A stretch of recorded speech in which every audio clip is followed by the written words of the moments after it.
ഭക്തനും അയ്യപ്പനും ശാസ്താവും ഒന്ന് തന്നെയാണോ? ശാസ്ത്രം എന്ന് പറഞ്ഞാൽ അറിവാണ്. അറിവാണ്. ശ്രീധർമ്മശാസ്താവ് എന്ന് പറഞ്ഞാൽ അറിവാണ്. ഈ ധർമ്മത്തിൽ വിശ്വസിക്കുന്ന അറിവാണ്. നമ്മളുടെ സൃഷ്ടിക്ക് കാരണമായിരിക്കുന്ന വസ്തുത എന്താണ്, ജീവന് കാരണമായിരിക്കുന്ന വസ്തുത എന്താണെന്നുള്ള പരമാർത്ഥ തത്വത്തെ അറിഞ്ഞ അറിവാണ് ശ്രീധർമ്മശാസ്ത്രം. ശ്രീധർമ്മശാസ്ത്രം എന്ന് പറഞ്ഞാൽ അറിവാണ്. ആ അറിവിലാണ് നമ്മൾ വിലയം പ്രാപിക്കുന്നത്.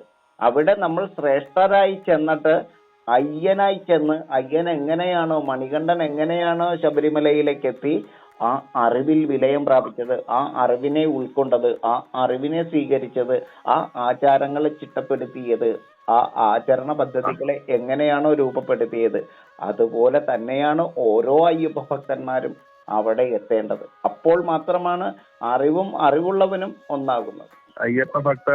അയ്യപ്പൻ ശാസ്താവിൽ വിലയം പ്രാപിച്ചതുപോലെ ആകുമ്പോൾ മാത്രമാണ് തത്വമസിയിലെത്തുന്നത്, അല്ലേ?